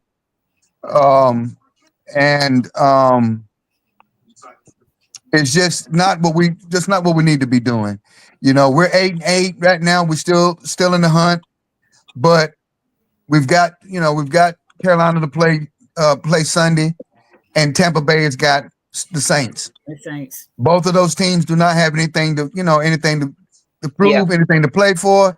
So, you know, it's an even given Sunday for us. But my thing about it is right now is that, you know, bringing Michael Penix in the last 4 games of the season. Raheem, you shouldn't have did that, bro. I think that if you when Kirk Cousins was throwing the interceptions, they should have brought him in before that. Yeah. And my thing about it is, as Kirk Cousins had when he was in Washington, left Washington, went to Minnesota, left Minnesota, came to Atlanta. When you are dealing with an Achilles tendon, your accuracy is not going to be 100%. Yeah. And like I said, I follow the Falcons. My wife is a Dallas Cowboy fan, but I always root for my Falcons. I'm a diehard Falcon all the way through. But my thing about it is that Rich McKay needs to be gone because he's trying to run Arthur Blank's system and he can't run it. And when the draft came out, when they picked Michael Penix, he had to go to Arthur Blank and tell Arthur Blank who the future was. And the future is Michael Penix. Mm-hmm. And that's where I see it. And I know it. But the thing about it is that we're the future team, but we've got to get the right coaches in there to help out Raheem Morris because he can't do it by himself. Yep. Absolutely. I agree with you. I mean, that's what it comes down to. We have the talent. Mm-hmm. Drake London. We have the players. Drake London. Ray McLeod. You know what I'm saying? And then you've got Daryl Hodge. He's coming off the bench being a successful wide receiver. Bijan Robinson. Algier is a beast. Algier is a all day William Andrews. If you put it together, if you want to put Algier and William Andrews together, then bring in Jamal Anderson. Yes, that's who we are. Yeah, that's the way the Falcons is built. But my thing about it is that right now, everything needs to be put in the hands of Michael Penix. But Michael Penix, he knows he made a mistake throwing the interception last night. But when he threw the interception, what did he do? He came back on the field, and we became into the game from being down 14-7 to 24-24. And I guarantee you, if Younghoe Koo was in the game to kick that field goal at 2 seconds left in the game, we would have been watching the Reds. We'd have been watching Commanders last night. I agree. I'll tell you that right now because I sat here and looked at it. I knew what was going on. Clock management was one of the things that Raheem Morris had a problem with. But I can say this right now. We had 2 timeouts. Dan Quinn only had 1. And then and plus the 2-minute warning. And we had to run the ball. That's the exactly. It was too much time in between those seconds. That could have been a couple more plays to get him a little closer to that end zone. Exactly. And Zacchaeus, he was there when Dan Quinn was there. When Dan Quinn left, that's when he left because he was, that's what happened. When Dan Quinn left, all the good guys left because you look at about 3 of those players that was there on Commander. Flower, Dante. Yeah. Dante Flower. Yes. Dante Flower, that all of them guys were Falcon fans. They were Falcon players before they left. When Dan Quinn left, that's when they left. Yep. And the guy, that was a good wide receiver. He got yardage. I told you. He turned third downs into first downs. And it's all about everybody wants to sit there and say that we're not there. We are there. We just got to find the right defensive coordinator. We got to find the right secondary coach. Because Zach Robinson is a offensive coordinator that hits and miss. He's a hitter's miss offensive coordinator. And when you've got an offensive coordinator that hits and miss, it won't last long. It didn't last long with Kirk Cousins because we got 4 games out of the way. Okay, we beat Tampa Bay twice. Okay, we split it with New Orleans. Now, that wasn't even supposed to happen. We supposed to beat the Chargers. We supposed to be the teams that we lost against. We supposed to beat. Exactly. But to your point, you talked about you felt like Koo was gonna make that 56. He had missed 3 or 4 field goals against New Orleans, and that is a big reason why we lost against them. So no, I don't have faith. I don't think he would have made it had he played last night. Let me tell you something right now. When you've got a growing injury and you've been kicking field goals, you got a groin injury, you can't do it. Mm-hmm. Yeah. If you got a hamstring, you can't do it. And he was injured during that game. And he was injured.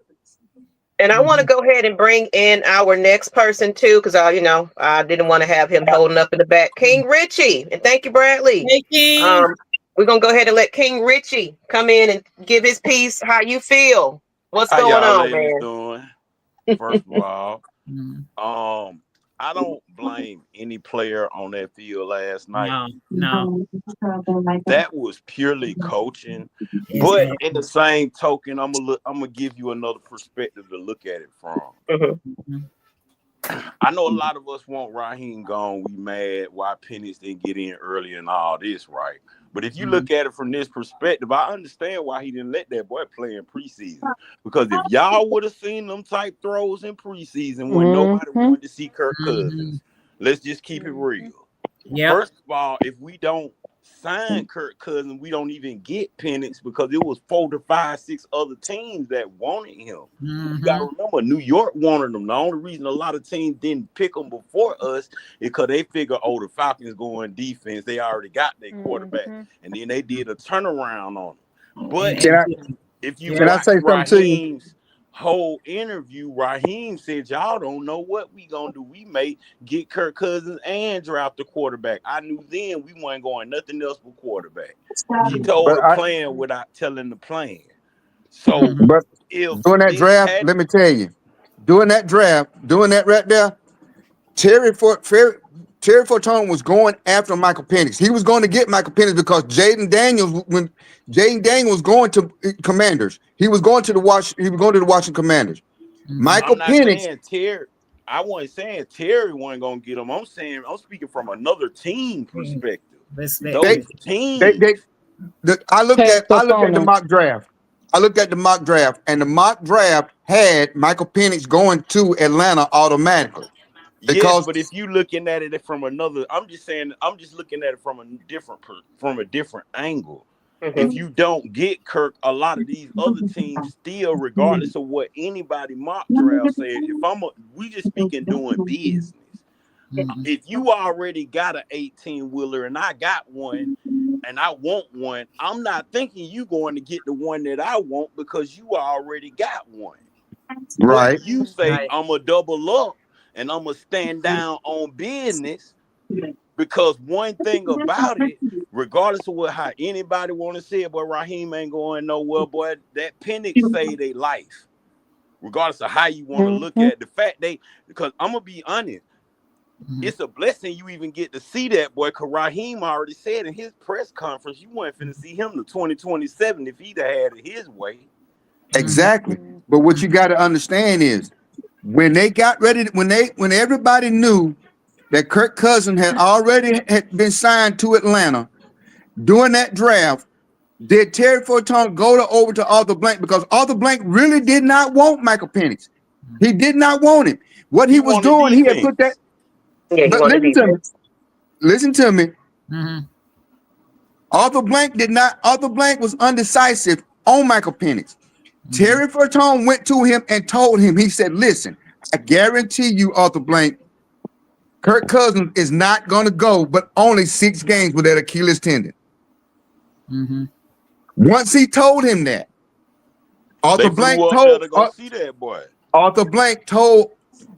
told for Terry Fortone and said, hey, look, I'm not going to make this decision on this. I'm going to let you make that decision. If you think that he's the right person for that quarterback, you go get him.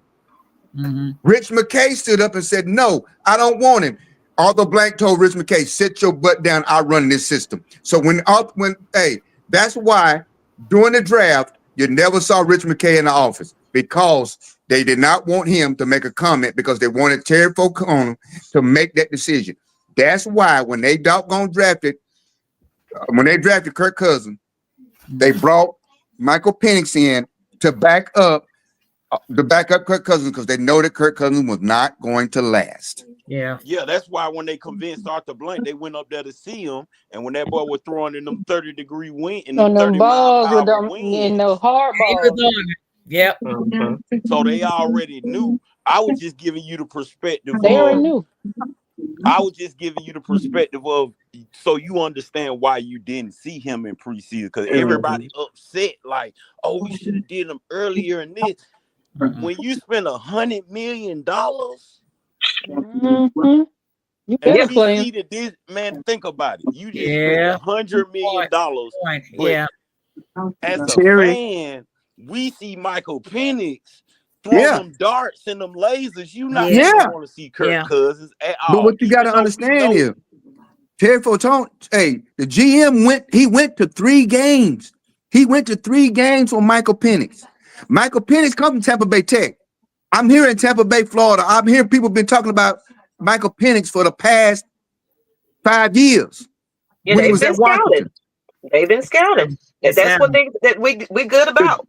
The general manager, Terry Fontone, he went to Washington and listen, the offensive coordinator that's in Washington called them and told him, send him to Atlanta, because we needed that, because we knew that Ryder was not going to be there long. But see, that's basically what I'm saying. What I'm basically saying is they will finna stash. What I'm basically saying is, even though I'm mad at the coaching staff, right? What I keep trying to explain to people, Zach Robinson wasn't sent here for Kirk Cousins.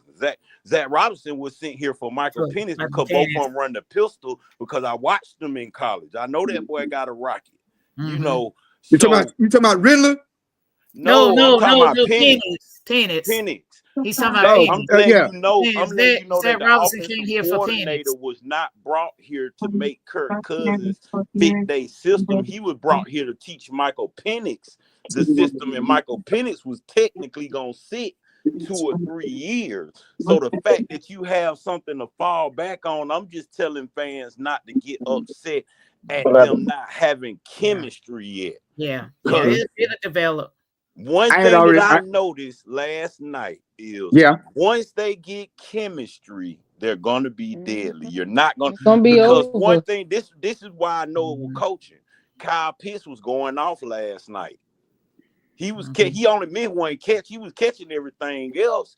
Couldn't nobody stop him. And what they did, took him out, put Warner in, and let him go routes and that was crazy. everything. And he's a blocking tight end. What he doing coming off the line? Right. Fellas, we do got some people in the back too. So I just got one thing I want to say, man. I got one thing I want to say, and I'm gonna wrap it up, and I'm done. I want to ask all of y'all on this panel last night. On this panel right now, I'm gonna ask this one last question. I want just Maggie or whoever give me a question, give me an answer.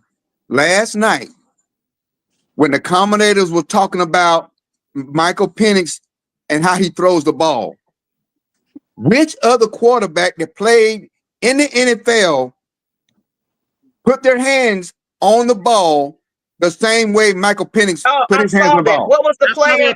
Terry Bradshaw. Terry Bradshaw. Terry Bradshaw. Terry Bradshaw. Terry Bradshaw. Yeah. Is Terry Bradshaw left-handed? Yes, Terry that's the point that everybody does not understand, because I played football at Duluth High School. My cousin was the Heisman Trophy winner at South Carolina, George Rogers.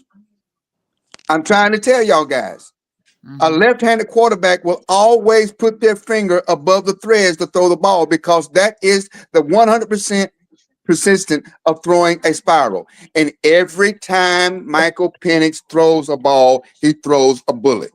He do. Okay. Love it. And King, your last thoughts. Then we're gonna go ahead and bring on, I think it's Rob in the back. Yeah, Rob. So we're gonna ahead and let your fellas, your last thoughts, King, and then we're gonna let y'all go. And thank you for joining us tonight. And I appreciate y'all. And my last thought is, I don't care what nobody's saying, never rooting for the Saints. My season over, let me tell it. My season over. I got a can of books. I don't care if Derek Carr. You got a can of books, spray. Yeah, I got a can of books. I want to go back out there. I don't care. I ain't never rooting for him. I know I got to leave with the Aints, man. I know I got to eat, but I got some ink spray in the back of my trunk. It's been sitting there. It's been sitting there since Jameis Winston left, because he couldn't see. Well, thank you, fellas. We appreciate you joining on. We can do this a little bit more often. I'm thinking maybe we'll start doing this in the off season too, just to have the fans come on. But we thank y'all for coming on today. We're gonna go ahead and let Rob on. Happy New Year to you. You Thank know what I'm you. saying? Keep Georgia rolling and everything. And Thank you. much respect to you. Thank you. Thank you. Appreciate y'all. Happy New Year, Happy New everybody. Be Year. safe Happy out New Year there. to y'all too. All right. Thank you. All right, thank you. So we're gonna go ahead and bring Rob on. I think that's probably the last of it. Come on, Mr. Rob. How you doing? What's up, Ms Maggie I T? didn't realize it was you. What's going on? What's up? What's going on? Y'all been seeing me share his content. He comes on right after this game with his commentary the next day. Come on, how you feeling? Give it to us. That was a rant this morning. Like, Oh yeah. Yes. Man, I was so pissed off about that game last night, man, because we got all the players to play the way we want them to play. I mean, Caleb McGarity was balling. I mean, Kyle Pitts balled out. I mean, we even got AJ Terrell to play like Deion Sanders last night. Mm-hmm. And the person who made the mistake is the coach. The head coach. Yeah, and it was like the end of both halves, it was like he had no clue of how to manage the clock. I mean, the first half, we had the ball last like 3 minutes left with 3 timeouts, and we only got a field goal out of that. I'm like, it was a total of 5 timeouts he left out there. Yeah, and I'm like, what he saving them for? Is they worth money or something? Can you put them in the bank and vacation? cash them in? I know. Can you transfer this over to the next game? No. Oh. So yeah, and Michael Penix played a good game. He started out slow. He had a pick early in the game, but Daniels had one too. I mean, quarterback's gonna throw interceptions, but how you respond from that is what I like about Penix, man. He overthrew a lot, and I think that's because he haven't worked with the receivers, with the first team receivers a lot. And I saw a lot of Hodge early in the game. I was wondering why Hodge played so much in the game so early. Then he had played all year. I can answer your question on that. I can answer your question to that. So yeah, let me know. Off of the press conference, Raheem was asked, and he said that it was a team decision to let Hodge play so he can get more reps. I mean, in one of the most meaningful game of the season, you want to do this now? That was what he said. Like now? You going to do it now? That's what I said. Yep. I mean, I like Hodge, man. I like Hodge. I think he can make plays, but not in this game right here. I don't think he was up to the task for this game right here. I think you got to have all your best players out down the field. Mooney and Drake need to be out there. And I'm going away from running the ball as well. Mooney's hurt. The run game. Mooney hurt. Is Mooney hurt? Mooney's hurt. He even said that at one play that he came out. One play he came out because he was injured, but he said he hasn't talked to the trainers after when he was doing the interview to find out the status of his injury. Oh, okay. So maybe that was a reason why Hodge played. Maybe that's the reason. Mm-hmm. I just don't like all these secretive. Koo was injured since last season. He should have been put on IRs. It's like we keep playing them injured and not giving them the rest they need, and just wait till last minute to try to do something, and then it doesn't work enough. I just don't understand why. So I saw your comment, Rob. You said you're beginning to lose faith in Raheem. So, but thinking about it, we're going to see him next year. So how do you feel about it? Yeah. Knowing how the Falcons operate. Yeah, but I think the mistakes he made last night were kind of like coaching 101. You can't make mistakes on coaching 101. I mean, everybody knew you should have called a timeout. I mean, what's more important, timeouts or plays? And I think we needed more plays than we need timeouts. Timeouts, yeah. You only needed one. You had two. You know what I'm saying? And you got to know that your kicker. I mean, you practice with the guy every day. You got to know his range. Yeah, you got to know his range. He was a practice squad kicker for a reason. Mm-hmm. So you got to at least get it down to like a 40-yard field goal. And that's where your run game can help you. Yeah, absolutely. And down and run the game. Run 10 or 20 yards. Get him in the range so he can kick it. Yeah, it was so frustrating, man, to see all the players stepping up, man. Even Caleb McGarrity, man. I was scared that he was going to have to do block on the backside, but he had a good game, man. He did. He stepped Yeah, up. he the line blocked well. Bijan was balling. I mean, Kyle Pitts was balling. Man, the defense was getting sacks and interceptions, and I mean, Jalen Daniel gonna be Jalen Daniel. So some of that stuff you're gonna have to live with. You know what I'm saying? And the coaches make the mistake. Even the offensive coordinator, I think in the second half, you got to come with a different game plan because you know they trying to stop Bijan now. Yeah. You know what I'm saying? So, but you come out with the same game plan. We do Tyler. Yeah, and they got the safeties up in the box now. You got that's when the play action would have been real good at that moment right there. Exactly. I think our first play coming out of halftime should have been a bootleg and throw it deep. Because those safeties gonna bite up on Bijan. I sure would have did it. Yeah. Yep. It's like you got to know that as an offensive coordinator. And I'm saying, like, how we know this and they don't? Really? How we as fans? We need back there. I already told you. I called some plays now. We'll win some games. How we as fans know you should have called a timeout, and the coaches don't know you should have called a timeout? They actually said the commentator was looking like, "Hey, that's a lot of time being wasted. Yeah. What's happening here? Call a timeout." Even they was like, "What's happening?" Yeah, because I think when Drake caught that pass, it was about 32 seconds. Yeah, and you got to understand, like 16 or something. Yeah, and it was about a 25 or 30-yard pass. I mean, you know those linemen got to run down that field. Mm-hmm. I mean, I don't. And number two, you got a rookie quarterback, so a timeout would have helped to come up with a good play for him. Exactly. Hey, calm him down. Yeah. And what was this? Yeah. What was this that Dan Quinn was doing? What was that? Did y'all see that on the sideline? You know, Dan Quinn was looking like he was like, wow, these boys came to play. Dan Quinn looked confused. I was like, what is this? Yeah, Dan Quinn looked very worried last night because he know we should have won that game last night. We should have won that game last night. Yeah. You know. So the fact that right here it definitely should have been a run play after we got that penalty. Yeah, and on defense, they got a lot of first down on fourth down. And I'm saying, like, okay, y'all know he gonna keep the ball. He's gonna keep the ball. Don't get tricked with that. You know what I'm saying? Don't get tricked. He's gonna run the ball every time they needed a big play. Yeah, he gonna use his leg every time. And I'm like, y'all. I mean, like, what are y'all doing? He's John Robinson.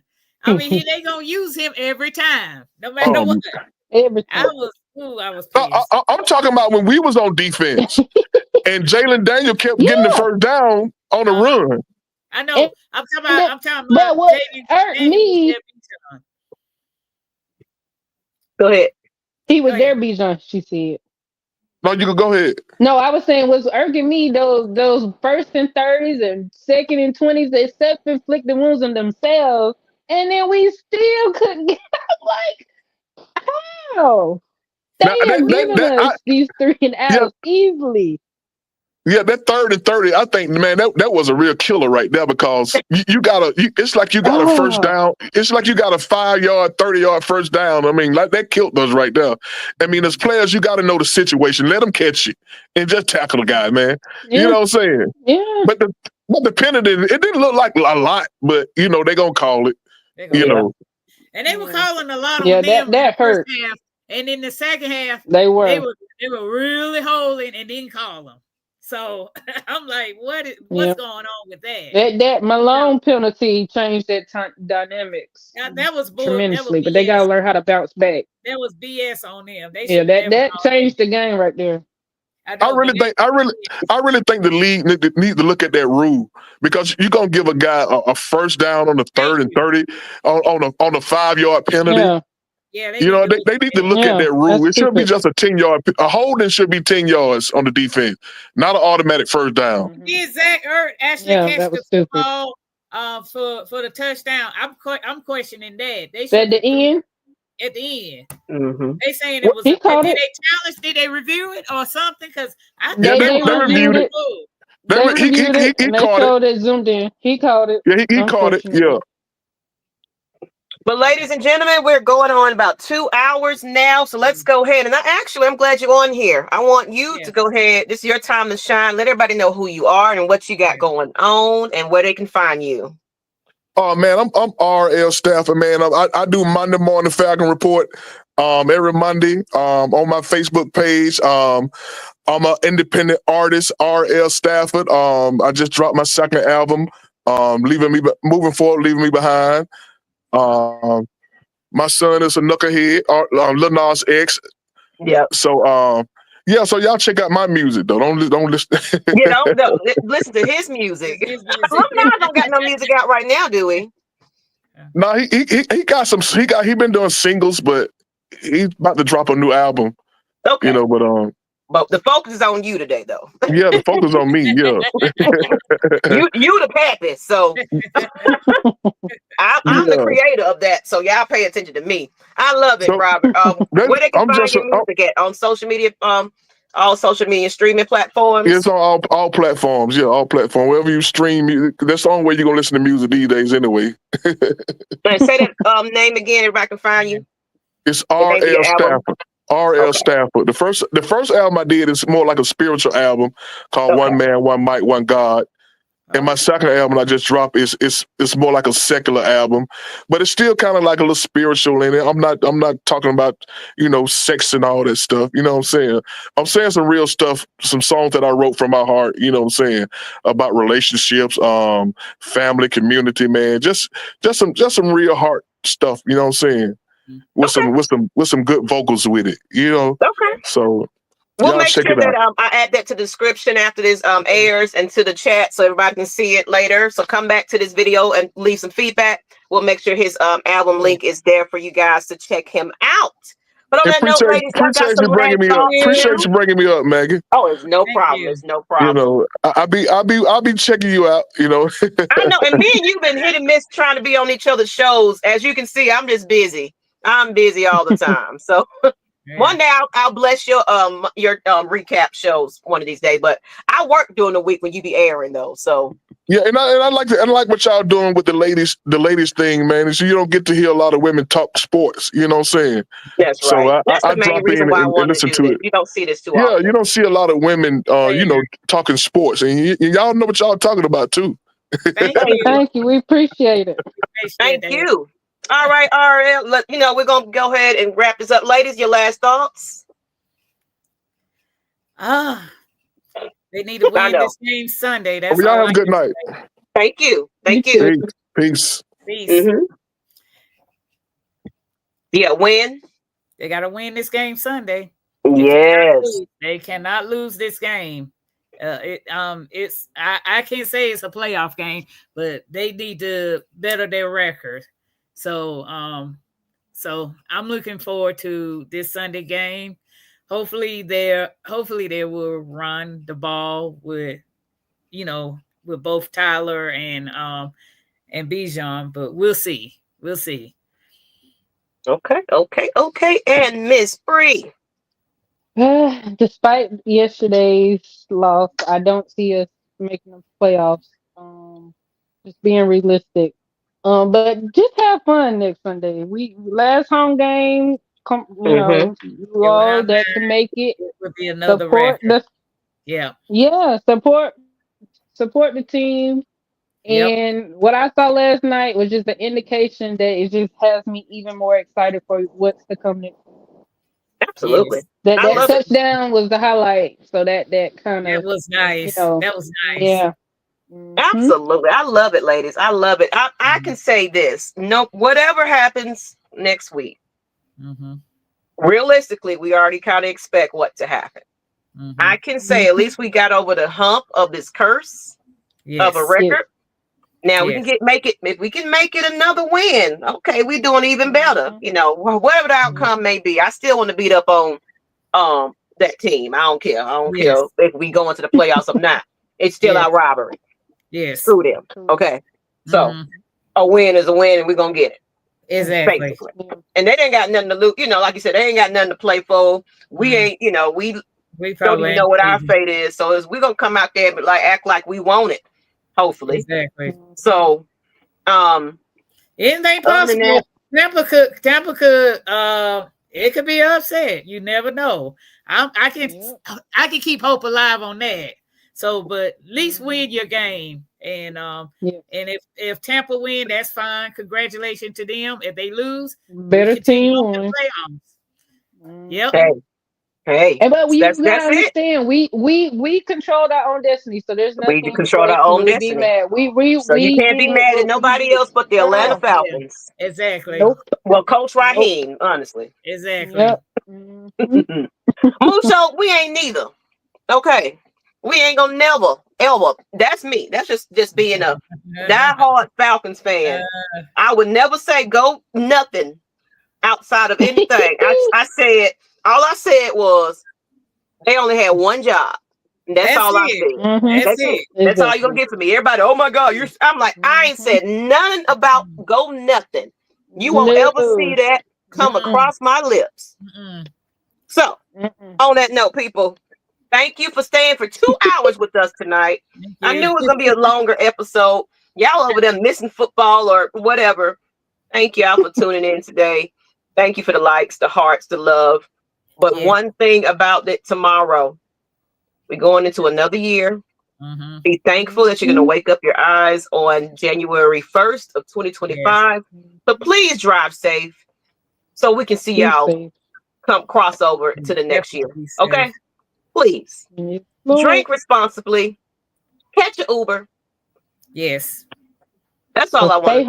I don't want to see no bad news about any Falcons fans in the news that they just was out there wilding out. It's not that serious. Put that bottle down. It's not. Do it at home.